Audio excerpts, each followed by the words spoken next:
Olá pessoal, eu sou Ricardo Riso, participando da 4ª Mostra de Literatura Negra da Ciclo Contínuo, que na edição de 2021 possui o tema Encruzilhando Diálogos, Modernismo Negro e as Rupturas Ético-Estéticas na Literatura Brasileira.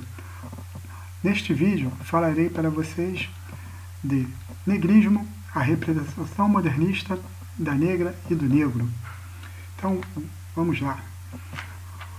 O negrismo, pessoal, ele possui suas origens nas vanguardas modernistas que aconteciam na Europa.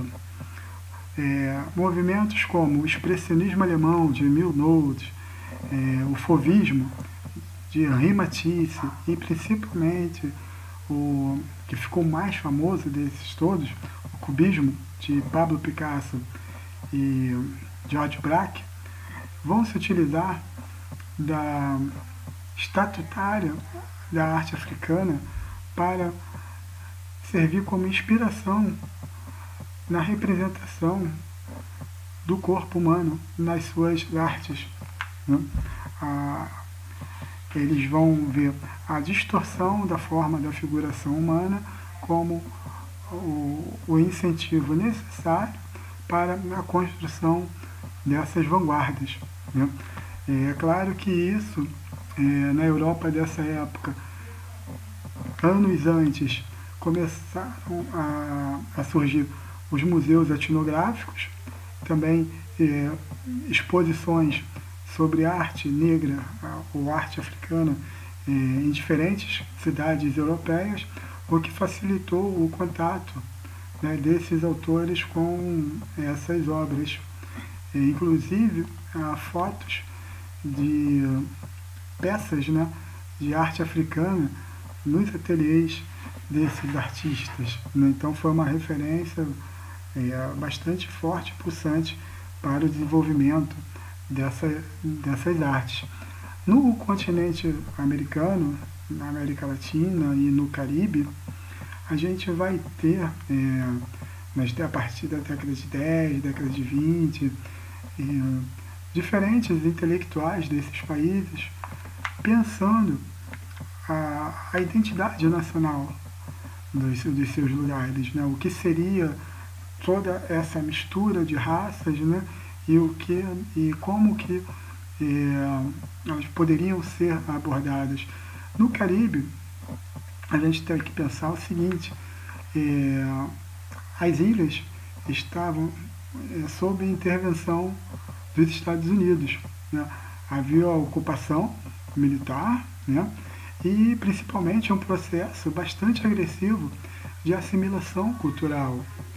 Então, o negrismo nesses países, ele acaba surgindo como uma forma de valorizar a cultura de Cuba, ora de Porto Rico, ora da República Dominicana, e uma resposta a essa assimilação cultural. A gente vai ter em Cuba o negrismo tendo na figura de Nicolas Guilhem o seu grande nome, com os livros Motivos de Som e Songoro Songo, ali surgidos publicados no início dos anos 30. Em Porto Rico, o Luiz Palés Matos lança em 1937 seu livro. Ainda em Cuba, o Fernando Ortiz, ele vai estar pesquisando e publicando livros a respeito da presença da cultura negra na ilha cubana, e da sua importância para a identidade nacional cubana. A gente vai ter o caso também, já no Caribe, de língua francesa, do Haiti, que nomes como Jean Prassmas e Jacques Roman também vão estar pensando o movimento conhecido como indigenismo haitiano, onde vai ser importante estudar as características culturais, religiosas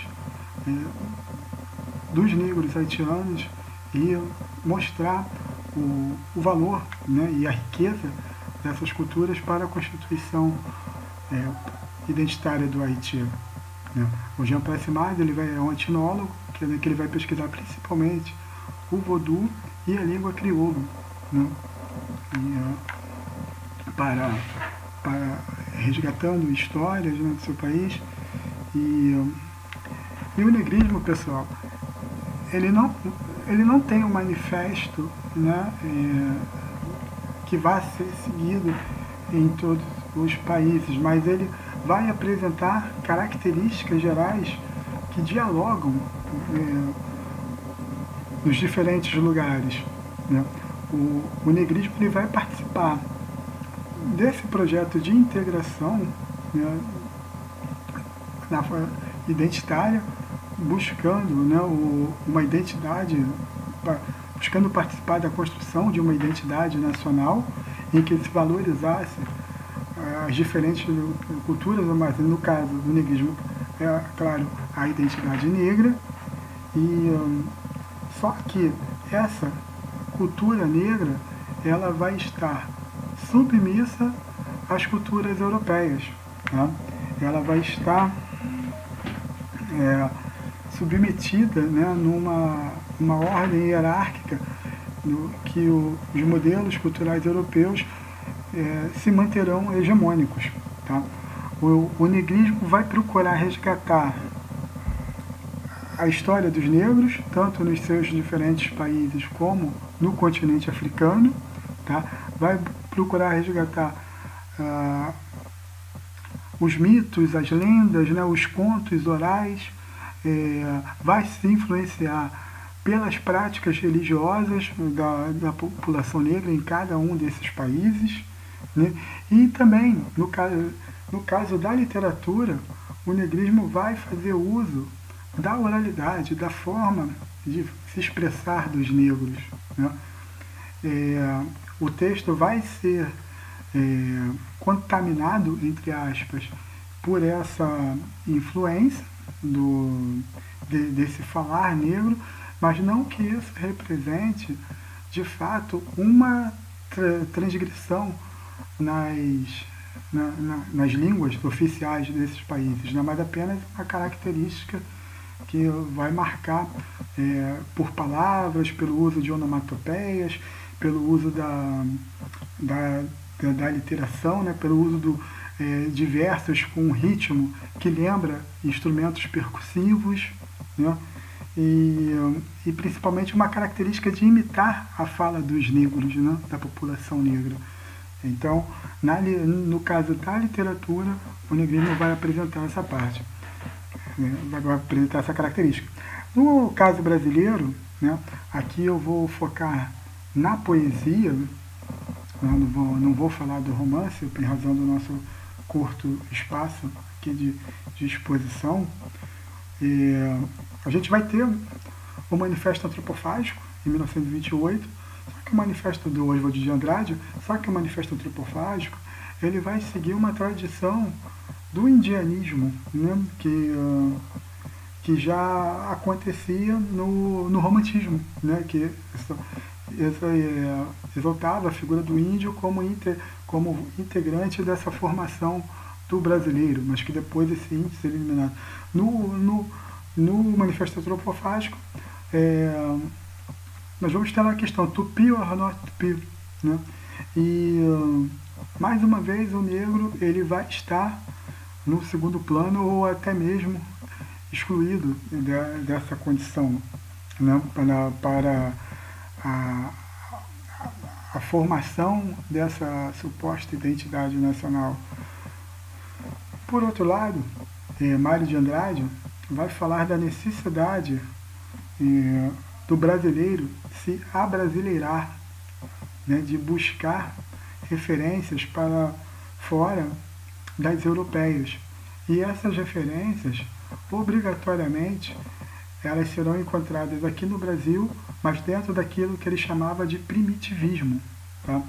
E nesse primitivismo estaria o negrismo, né? Os aspectos culturais dos negros, né, se enquadrariam dentro desse primitivismo, né? Assim, o negrismo encontraria todo o sentido para participar desse projeto político identitário e cultural proposto pelos modernistas, né? E é importante a gente pensar que tanto aqui no Brasil quanto no Caribe, o negrismo ele vai ser formado por autores brancos e mestiços, né? E essa questão da agência, né, ela vai ficar bastante explícita nesses textos, porque esse olhar externo vai aparecer, né, de uma forma bastante marcada, né, desse poeta, né, de ter um sujeito lírico que fala pelo outro e geralmente objetificando esse outro e tratando as características, né, desse outro de uma forma bastante pejorativa. O negrismo ele vai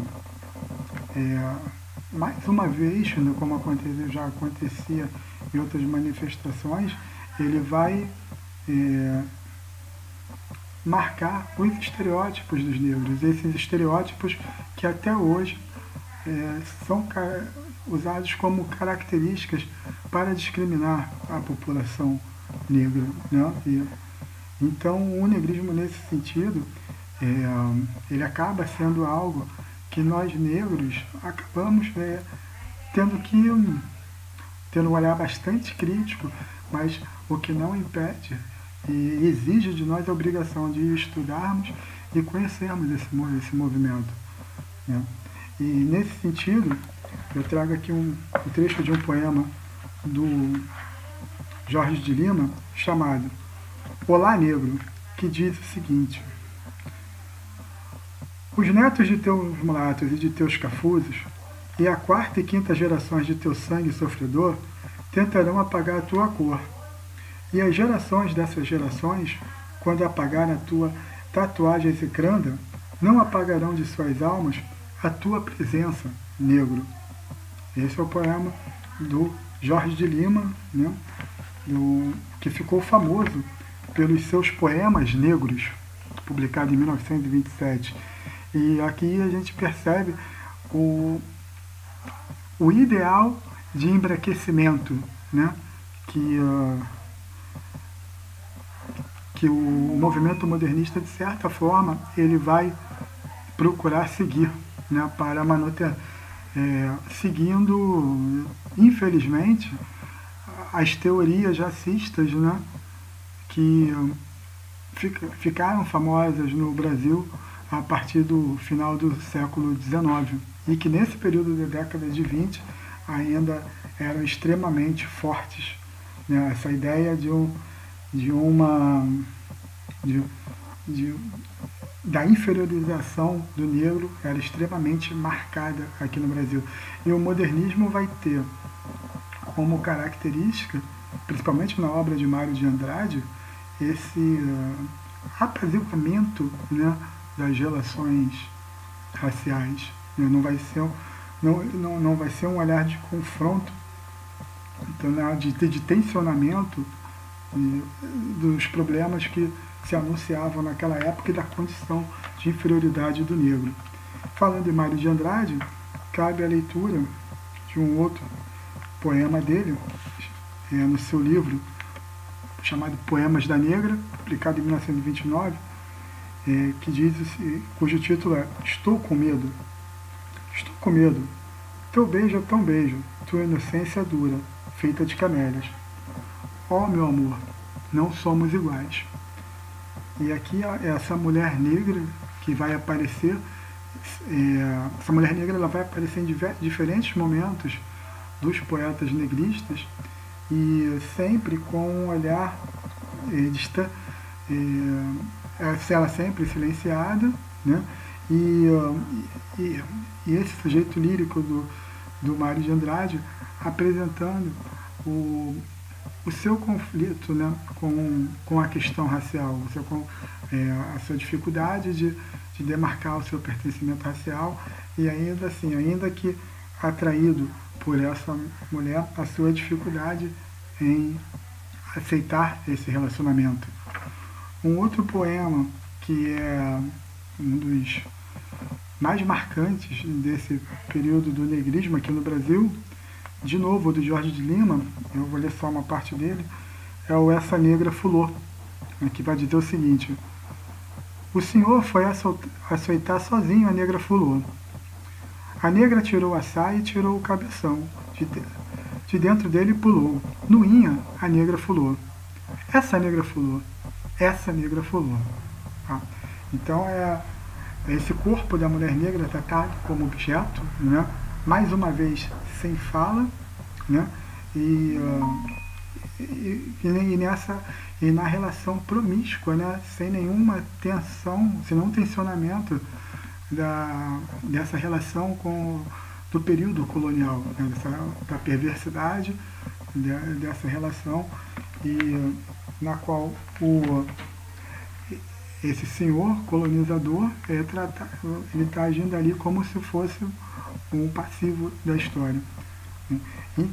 E aí, nesse sentido, cabe a pergunta: o que estariam escrevendo os negros nesse período? Onde estavam os negros nessa época?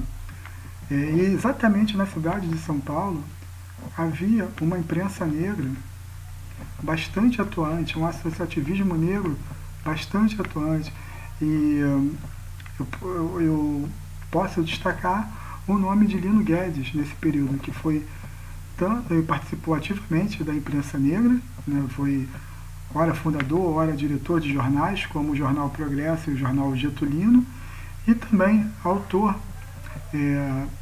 que passeou por diferentes gêneros, como a poesia, como o ensaio, como o conto.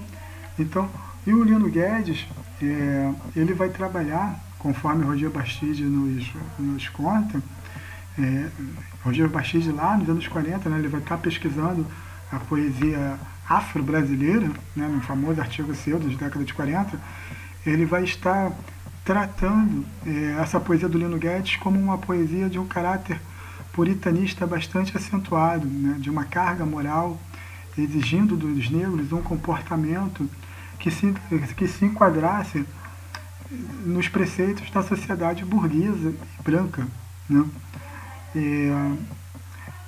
Os negros passavam por uma situação econômica bastante difícil, e a saída para esse associativismo negro da época era os bons costumes, a necessidade do negro se enquadrar, né? Não beber, constituir família, educar-se formalmente, né? E aqui, quando a gente fala em educação, a gente está falando de alfabetização.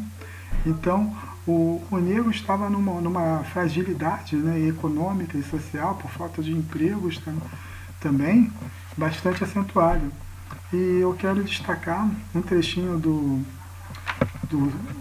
Oswaldo de Camargo, um dos nossos grandes nomes da literatura negra brasileira, aqui no seu livrinho Lino Guedes, Seu Tempo e Seu Perfil, publicado pela Círculo Contínuo, que diz o seguinte, na sua página 33: Lino Guedes e a imprensa feita por negros, ativíssima no seu tempo, foram representativos do meio social em que surgiram e atuaram. O movimento de 1922 veio para quebrar, demolir, zombar dos figurões, refazer a mentalidade gasta. Os movimentos negros, seus líderes, seus poetas, sua imprensa, sabe-se, não tinham nada para quebrar, mas tudo ainda por fazer. O negro passou ao lado do que não lhe interessava. Passou ao lado do movimento de 1922. Não era aquele o caminho de sua subida, a subida da coletividade negra, ao menos a de São Paulo. Nesse sentido, né, vemos aqui, né, nessa explanação do Oswaldo de Camargo, que os negros tinham outras obrigações, né, como sobreviver, diferente de ficar brincando, né, com características culturais né, de exotismo e primitivismo, que alimentando estereótipos da população negra, né. E aí cabem respostas como a de Oliveira Silveira para o poema de Jorge de Lima, né. Oliveira Silveira, em 1979, ele cria o poema Outra Nega Fulô, que diz o seguinte: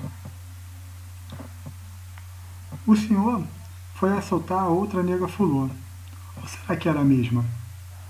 A nega tirou a saia, a blusa e se pelou. O senhor ficou tarado, largou o relho e se engraçou. A nega, em vez de deitar, pegou um pau e sampou nas guampas do senhor. Essa nega fulô, esta nossa fulô, dizia intimamente satisfeito o velho pai João, para escândalo do bom Jorge de Lima, seminegro e cristão. E a mãe preta chegou bem cretina, fingindo uma dor no coração. Fulô, fulô, ó fulô!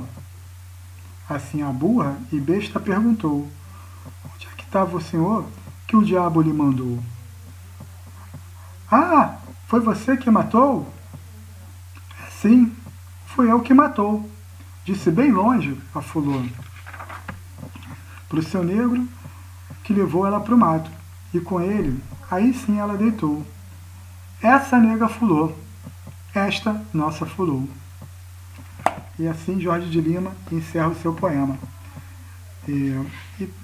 Então, o negrismo, a partir dessa agência de homens brancos e mestiços com